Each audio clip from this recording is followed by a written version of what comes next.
4K Ultra HD-arviossa minulla on tällä kertaa ai matskua, nimittäin se on Star Trek The Motion Picture The Director's Edition. Oi.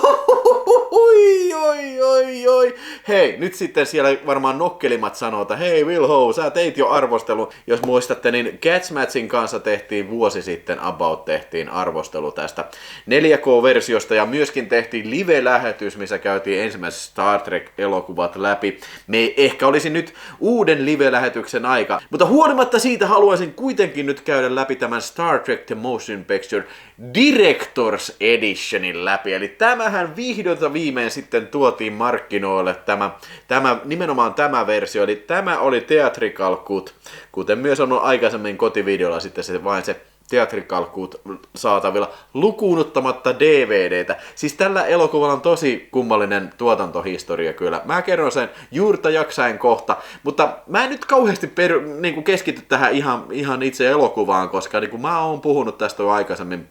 Mutta näin kuin pähkinänkuoressa, eli tämähän perustuu tää Star Trek sitten tämmöiseen 60-luvun suosittuun televisiosarjaan, tai no ei se nyt silloin aikanaan ollut kauhean suosittu, mutta semmoinen sarja, joka on kerännyt sitten kulttimainetta. Jos et ole täysin tynnyrissä kasvanut, oot varmasti joskus kuullut Star Trekista jotain.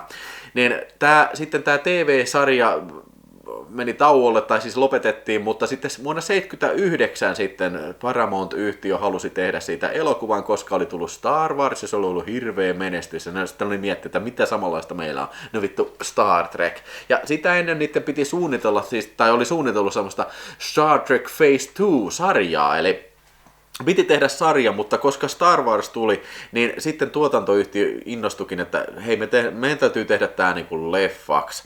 Ja tää oli hirveissä tuotantovaikeuksissa tää filmi kyllä, eli budjetti ylittyy näin, ja tästä oli hirveän kallis. Oliko tää peräti maailman kallein elokuva silloin, kun se valmistui kyllä. Mutta siihen toisaalta oli laskettu myös näitä sarjan kehittelykustannuksia mukaan.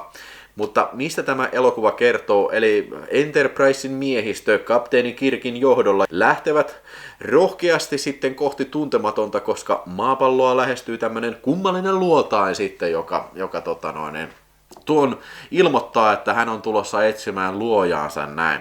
Ja siitä käynnistyykin sitten tämmöinen seikkailu avaruudessa, eli ne matkustaa tänne niin sanotun luotaimen sisään. Eli se on semmoinen hirveän kokoinen avaruusalus sitten, missä ne sitten menee sinne syvemmälle. Ja tämä luotain sitten kaappaa yhden tämän miehistön jäsenistä ja muuttaa sen sitten tämmöiseksi robotiksi, tai luotaimeksi, miksi ne sanookaan sitä, niin, ja sinne sitten keskustelemaan heidän kanssa tänne on board. Ja sitten katsoja saa jännittää, että mikä sitten tämä Voyager-luotain on sitten, mikä maata lähestyy sitten, että mistä tässä kaikessa on kyse, kyllä. Joo, mä oon aina tykännyt tästä leffasta ja mun mielestä tää on ihan parhaimpia Star Trek-elokuvia kyllä, ihan sen takia, että tää on niinku ehkä kaikista eniten, tää on niinku science fiction elokuva. Tää on science fictionia puhtaimmillaan, eli kaikki nämä mun mielestä Star Trek-elokuvat tästä jälkeenpäin, mukaan lukee nämä The Next Generation-filmit ja tämä Kelvin Timeline-filmit, puhumattakaan siitä, niin ne on kaikki enemmän tai enemmän semmoinen toimintaorientoituneita ja siis tämmöisiä niin perustuu tämmöiseen niin vähän niin kuin kostohommille. Esimerkiksi heti Khanin vihassa oli kyseessä kosto ja sitten oli taas Search for Spockissakin oli vähän niin kuin kosto oli yksi teema. No okei, poikkeus on sitten taas toi Voyage Home, missä ei olekaan sitten mitään tämmöistä niin periaatteessa mitään ilkeätä päävastustajaa, vaan se oli kans ehkä enemmänkin sitten niin science fiction, mutta toisaalta se oli taas enemmän komedia. Mutta tämä on siis mun mielestä puhdas oppinen science fiction elokuva. Monet sanoo tätä helvetin tylsäksi elokuvaksi, koska tämähän niinku pitkälti niinku elokuva tapahtuu siellä, että ne matkustaa sen luotaimen pilven sisään ja siellä niinku näkee uusia ulottuvuuksia ja tällään. Mutta siis mun mielestä tämä on kuitenkin kiehtova ja tämä on helvetin hyvin tehty elokuva kyllä. Alunperinhan tämä piti olla, siis tämä oli kaksiosainen TV-sarjan pilotti tämä juoni, että se selittää osaltaan se, että miksi tämä on juoneltaan ehkä vähän täynnä ilmaa kyllä tämä filmi, että tämä ei ole niin juonipohjainen ja miksi tässä on niinku kaksi ihan uutta hahmoa, se Decker ja sitten se Ilja, ne, mitkä on keskeisiä hahmoja tässä. Mutta ne oli kaikki sitä sarjaa varten ja sitten se niinku uudelleen jalostettiin tähän elokuvaan kyllä.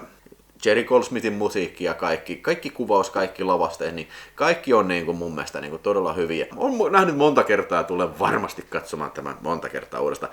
Kyllä, no ei tämä välttämättä paras Trek-elokuva, mutta kyllä se on siellä ihan parhaimmista.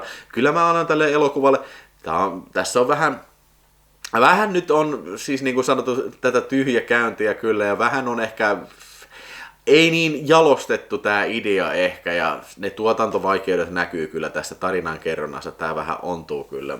Mutta kaikista puitteistaan huolimatta, minä annan Star Trek The Motion Picturelle kyllä puhtaasti 4 tähteä, se on hyvä sillä lailla, joo. Mutta nyt sitten tähän itse kiinnostavaan asiaan, eli 4K Ultra HD, eli tää pitää valottaa nyt vähän tää elokuvan tuotantohistoria tässä. Mä vähän avasin sitä Matchin kanssa tuossa edellisessä videossa, mikä vuosi sitten tehtiin, mutta mennään nyt vähän syvemmälle siihen. Eli Robert Wise, joka on siis veteraaniohjaaja, tehnyt muun muassa se Hauntingin ja sitten mikäs toi Andromeda uhkaa. Paljon tehnyt niin kuin mielenkiintoisia elokuvia, niin pestattiin tekemään tätä tosiaan Star Trek Motion Picturea, ja sitten tästä tuli hirveästi kaikkea niin kuin myöhästymisiä näitä, koska nämä erikoistehosteet oli just semmoisia, ei näitä tämmöisiä kukaan ole ennen yrittänyt tehdä, ne myöhästyi, ja siis hirveät niin kuin tuotantovaikeudet, ja kello käy nimittäin siis December 6, eli joulukuun 6. päivä oli filmin maailman ensi-ilta, ja siihen mennessä se pitää saada valmiiksi, niin kuin siis jos se ei ole valmis, niin sitten tuotte sen keskeneräisen. Ja niin oikeasti kävikin. Eli siis Robert Wise sanoi, että se vitutti niin vitusti, että hän joutui toimittamaan sitten itse paikalle lentokoneella lentäen. Niin kuin, siis tänne ensi-iltaan joutui toimittamaan ensimmäisen saatavilla olevan filmikopio. Ja siis se oli keskeneräinen. Siinä oli paljon semmoisia niin kuin, tarinan kannalta niin kuin, hiomattomia kohtauksia, myös osa erikoistehosteita oli hiomattomia, osa erikoistehosteita näistä niin kuin jaksoista jouduttiin poistamaan, koska niitä ei keretty kuvaan kokonaan, ja sitten osa erikoistehosteista oli liian pitkiä, siis sanotaan näin, ja ei niin kuin sopinut siihen tarinan kerrontaan kunnolla, ja sitten se oli sillä, että ei vitsi, että kyllä nyt iskin käteni paskaan näin. Mutta elokuva sinänsä oli niin kun kritiikistä huolimatta, tämä oli hirveä menestys kuitenkin, tai ainakin sen verran iso menestys, että jatko-osa oli sitten taattu. No, mutta se oli sitten niin kuin jäänyt vituttaan saatana niin perkeleesti Robert Wisea sitten niin sen jälkeen. Se oli siinä joka päivä se saatana, vittu kun se trekki meni päin persettä, niin no ei varmaan ollut, mutta kuitenkin. Tuli DVD, saakeli. 2001, niin silloin alettiin tehtailemaan Star Trek The Motion Pictures Director's Editionia. Eli haluttiin sitten, Robert Wise oli jostain lukenut, että hei nää joku tyypit, kun oli tullut DVD, niin näitä joitain elokuvia restauroidaan ja sitten muunnellaan sillä lailla, että vähän niin kuin tehdään uusiksi, että oi saakeli, oi vitsi, nyt jos saisi niin tuon Star Trek The Motion Picturein saisi niin tähän tuotantoputkeen, koska se, jos mikä, pitäisi tehdä uudestaan, että mä pääsisin viimeistelemään se. Ja sitten Paramount oli sitten sanonut, joo, vittu, kyllä onnistuu, vittu, tuu tekee, vittu. Ja sitten Robert Wise, saatana sentään, mä tuun sinne ihan justin perkele, 5 minuuttia. No, se meni sinne sitten editoi uudestaan. Se Director's Edition on itse asiassa 2 minuuttia pidempi, mutta siellä on vähän niin kuin poistettu kohtauksia. Ihan niin kuin on trimmattu kohtauksia, tarkoittaa, että se kohtaus on siinä, mutta sitä on lyhennetty. Ja sitten on kokonaan poistettu joitain kohtauksia, sitten on lisätty sitten niin kuin joitain tiettyjä kohtauksia näin. Ja sen lisäksi niin sitten tämä Director's Edition piti sisällään viimeisteltyjä special effects, erikoistehostekohtauksia kyllä, mutta sitten mutkia tuli lisää matkaa, vaikka Robert Wise oli sanonut, nyt tuli hyvä ja se oli siihen tyytyväinen, mutta 2005 hän sitten nukkui pois sitten tämä klassikko-ohjaaja. No sitten tulee Blu-ray-saakeli. No, kuinkas ollakaan, tämä oli retusoitu sitten tämä Director's Edition, se oli retusoitu sitten SD-tarkkuudelle, eli DVDtä varten, mikä tarkoittaa sitä, että sitä ei voi käyttää sellaisenaan tuolla Blu-ray-levyllä sitten tätä masterointia, että voi nyt vittu. Ja puhumattakaan 4K Ultra HD:sta. Eli DVD on aina näihin päiviin asti ollut se ainoa kotivideo tallenne, mitä siitä on ollut saatavilla tästä erilaisesta versiosta sitten. Voi vittu. Mutta sitten Paramount Plus saapuu, eli tää suoratoistopalvelu, ja sitten ne mietti ne Paramountin äijät siellä, että helvetti sentään, että mitäs kovaa paskaa me saatais sinne, että ihmiset tilais se. No yksi niistä ideoista oli tää Star Trek The Motion Picture Director's Edition, ja sitten ne oli se That's it, man. Ja puoli vuotta ne oli restauroinut sitten taas uudelleen, mutta väittäisin, että siitä on tullut vielä parempi. Siinä kävi niin, että ne on oikein päästy tonne Paramountin holveihin nämä tyypit, jotka retusoi sitä, niin ne on löytänyt sieltä alkuperäisiä ihan niin kuin näitä erikoistehoste elementtejä. Tiedätkö, kun ne on siihen aikaan kuvattu filmille sillä lailla, että niin kuin, okei, meillä on tässä vaikka joku valosäde tässä, ja sitten meillä on tässä joku saakelin pienoismalli seuraavaksi. Sitten jollain on seuraavalla filmin pätkällä joku savupilvi siinä tällä. Ja sitten ne on optisesti yhdistellyt nämä efektit. Mutta ne pääsi, siis tää on niinku hankalinta, mitä voi masteroida, tiedätkö, näille uusille formaateille. Mutta jos sä pääset käsiin näihin alkuperäisiin elementteihin, niin silloin se ei enää olekaan niin iso ongelma. Ja sen lisäksi sä pystyt käyttämään nykyaikaisia uusia työkaluja, digitaalisia temppuja, miten sä voit todellakin parantaa. Ja niinhän se juuri tehtiin sitten tätä varten, ja tää on niinku todella rakkaudella tehty tää Director's Edition, tää 2022 vuoden versio, vai tuliko tää jo 2021. Se mua vähän vitutti, saatana, kun menin ostamaan tämän sitten, se oli... Ei kun 2021 on tämä versio. Mutta siis menin tilaamaan tämän sitten niin kuin silloin 2020 lopussa, kun tämä ilmoitettiin. Niin silloin ei ollut mitään tietoa tästä vielä, mutta vähän sen jälkeen, kun oli tämä tilattu ja oltiin katsomassa, siitä ilmoitettiin, että tämä Director's Edition on tulossa. Mutta okei, siinä on puoli vuotta mennyt se tuotantoaika siinä, niin voi olla, että tätä tehtäessä sitä ei ole yksinkertaisesti tiedetty. Okei, no mitä siinä sitten on erilaista tässä Star Trek The Motion Picture Director's Editionissa? No, ainakin ihan ensimmäisenä siis se tarinan kerronta on tässä vähän selkeämpää. Siinä tulee paljon paremmin esiin niin kuin esimerkiksi Spockin motivaatio, miksi se on siellä, kyllä. Ja sitten lisäksi se, että siinä on lisätty muutama kohtaus, mutta myös virtaviivaistettu sitä tarinata. Esimerkiksi nämä kohtaukset, missä lennellään sinne avaruusalukseen, ne on itse asiassa, siellä ei välttämättä niin kuin puutu mitään, mutta ne on lyhyempiä. Sillä että se ei niin kuin jää ihastelemaan niin pitkäksi aikaa niitä. Ja lisäksi sitten nämä erikoistehosteet, niin kuin sanottu, niin ne on päästy ihan alkuperäisille elementeille menee käsiksi ja sitten niitä on uudistettu. Ja siis täytyy sanoa, nämä näyttää amazing, siis perkele, mutta mennään kohta vasta siihen sitten jo. Star Trek The Motion Picture Director's Edition, tää on ihan varmasti paras versio tästä elokuvasta. Lisäksi tässä muuten löytyy vielä se Complete Journey-paketti, mutta mä en sitä tilannut, mä tilasin nyt tän vaan pelkän tän Director's Edition, koska mulla oikeasti jäi vähän paskanmaku suuhun tästä, että niin kuin ensin tilasin tän sitten ja puoli vuotta myöhemmin ilmoitetaan, että hei tuleekin sitten uudet boksit lisää näin. Ja siinä Complete Journeyssä olisi sitten vielä semmonen versio, missä on niin kuin tää Longer Special version tai joku semmonen. Eli siinä sitten on tämä Star Trek The Motion Picture Director's Edition, mutta siinä on leikattu mukaan nämä TV-versiossa nähdyt kohtaukset. Ja se on 4K:na kanssa näin. Mutta niin kun, ei kannata katsoa sitä, koska jos sä haluat niin täydellisen Star Trek The Motion Picture kokemuksen, sinun pitää katsoa nimenomaan tämä versio, se Director's Edition. Ja tämä ei ole Director's Edition se, mikä on se pidempi versio, koska niin kuin Robert Wise oli sanonut, että siis hän vihaa tätä televisioversio, koska se vielä piti sanoa, mä unohdin sanoa, mutta siis tämä pidempi versio oli 83 vuoden video- ja televisioversio sitten, eli se tuotiin, aina televisiossa näytettiin se versio, eli siihen on niin kuin lisätty sen verran niin kuin poistettuja kohtauksia tästä theatrical cutista, että se täytti sen 3 tunnin elokuvaslottiin siihen aikaan, mitä se nyt olikaan. Ja se on ilmeisesti, onko se sitten 16 minuuttia pidempi kuin tämä theatrical cut, ja tämä oli itse asiassa 4 minuuttia pidempi, eli se on 12 minuuttia pidempi, jos nyt oikein muistan se longer version siitä.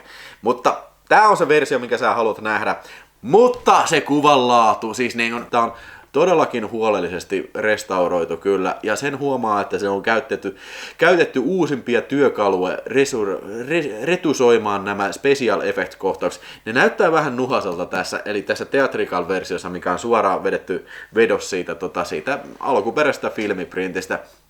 Mutta tää on tosiaan päästy niiltä osin justiin näille ihan alkumateriaali. On siellä muutama kohtaus mukana, esimerkiksi se on vähän aina ollut kummallinen kohtaus, se missä se valonsäde pyörii siellä ohjaamossa, niin se näyttää jotenkin, että se olisi hirveä optinen zoomi on kaikkeen, mä en tiedä onko se tarkoituksella vai jotain, se näyttää vähän niin kuin DVDltä otetulta kyllä, vielä tässäkin versiossa, mutta ilmeisesti näitä materiaalia ei enää sitten ollut tällaisessa, ja siinä on jo, en mä tiedä, onko se tarkoituksella, en mä tiedä.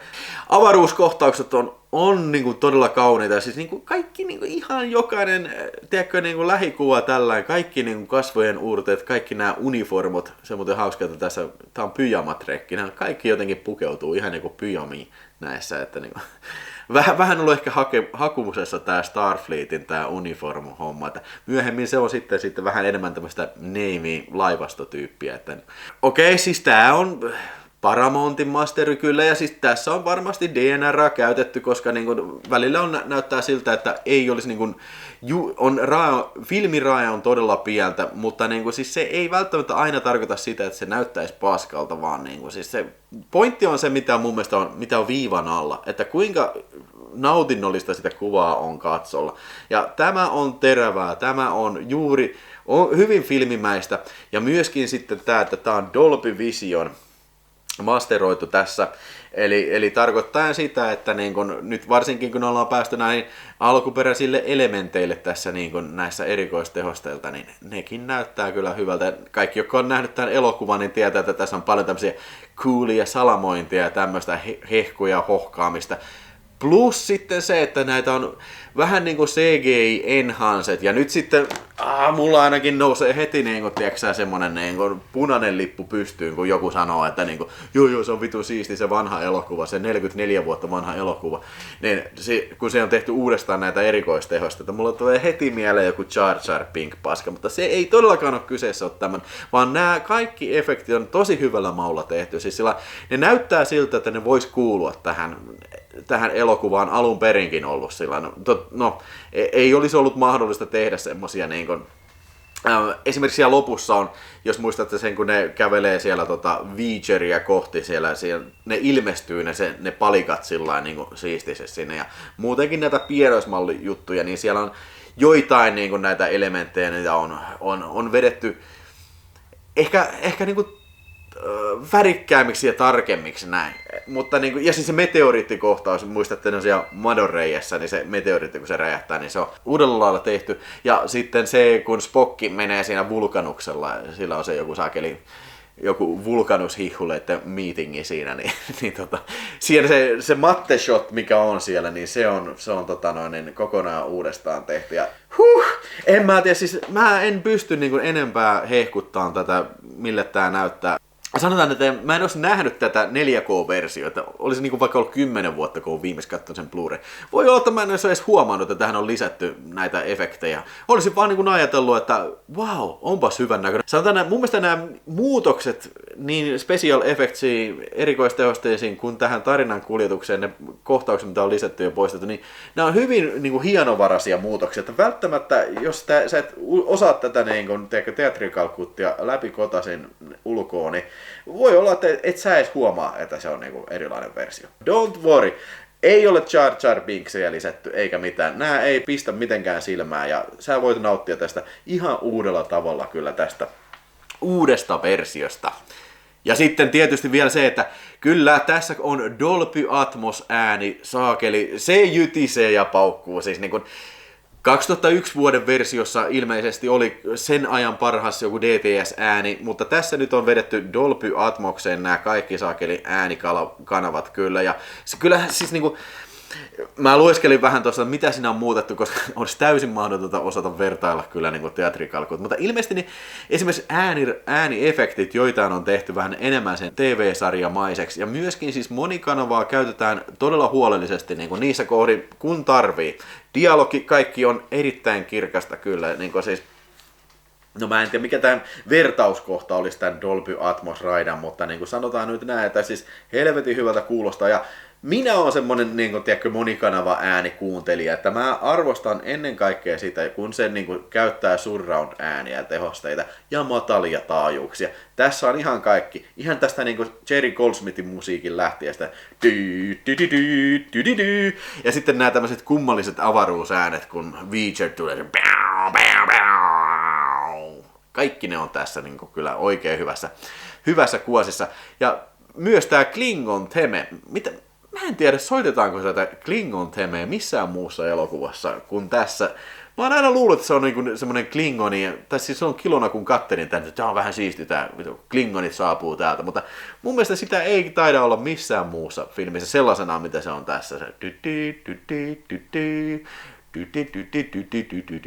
No niin, ohi. Mutta anyways, tää näyttää 5/5, 5/5, 10/5, 15/100 000 miljoonaa, niin hyvältä näyttää ja myöskin siis kuulostaa ihan 5/5, 10/5, niin kuin tästä ei kyllä enää varmasti niin kuin retusointi parane kyllä. Siis niin kuin mä lasken tähän myös tän, että mitä tää symbolisoi, siis sitä, että näin vanha elokuva on kaivettu tosiaan arkistoista, pölyttömästä ja ihan menty sinne ihan lähdemateriaalille asti. Siis niin kuin ilman muuta Disneyn pitäisi ottaa oppia ja oikeasti kaivaa ne Star Warsit esiin ja tehdä se näin huolellisesti kuin tässä tapauksessa. Yeah. Sitten vielä otetaan tähän loppuun paketointia extrat, eli mähän hommasin tämän sitten, koska mua vitutti niin paljon, niin en hommannut sitä Complete Journeytä. Lisäksi se on vähän niin kuin erikokoinen se paketti, mutta hei, oon pistänyt linkkejä tuohon kuvaustekstiin, jos haluatte tilailla. Mä tilasin tämän Jenkki Amazonista tämän videon. Tässä on slipcoverit. Mä olisin muuten voinut Suomesta tilata, mutta paitsi että tää oli muuten puolet halvempia Jenkeissä. Kaikissa on subtitlet, siis mukaan lukien extroissa on suomenkieliset subtitlet, ja tää on täysin aluekoodivapaa tää setti, eli sulla ei ole mitään syytä, etteikö sä voisit tilata tätä Jenkeistä. Koska kaikkihan sen tietää, että ei Suomessa näihin mitään niin kuin, saa enää mitään niin kuin, tiedätkö, suomenkielisiä kansia, joten se on ihan sama tilaaksaa sen täältä. Paitsi että saat Amazonista, saat halvemmalla ja saat siihen suomenkieliset tekstit vielä. Kannattaa, ja sliparikoveri. Mutta sitten siihen extra puoleen, eli mitä tässä on, niin siis, okei, nämä extrat on jaettu 2 eri osastoon täällä, eli meillä on tää tämmönen New Features, ja sitten siellä on semmoinen dokumenttisikelmä kuin The Human Adventure. Siinä oli paljon näitä restauraation tekijöitä sitten, niitä oli haastateltu tässä ja ne kertoo vähän sitä prosessia, että niin kuin, miten ne lähti sinne holveihin tunkeutumaan ja sitten miten ne löysi sieltä ja oliko vaikeaa restauroida näin.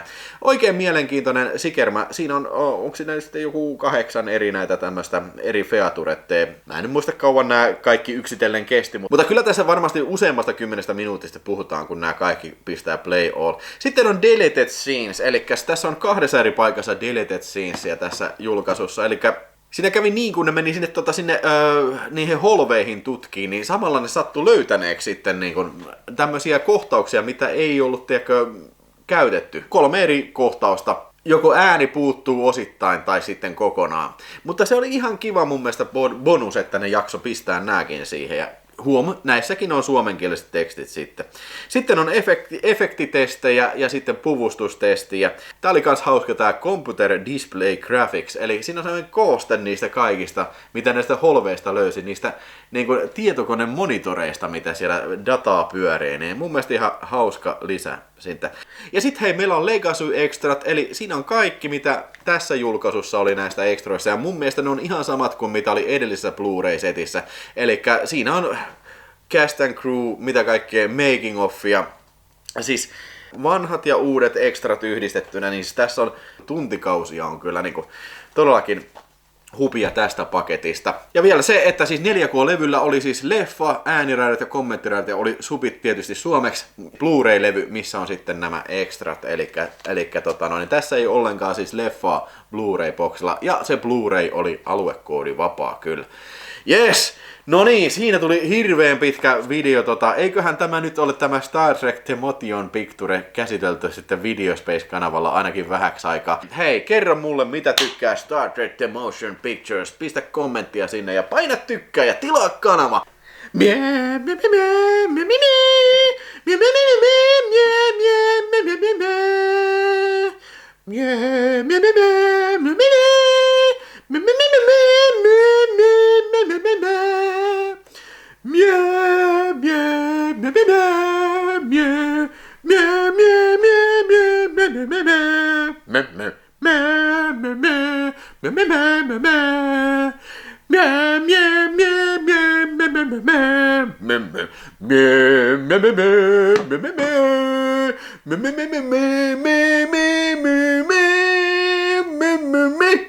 Me.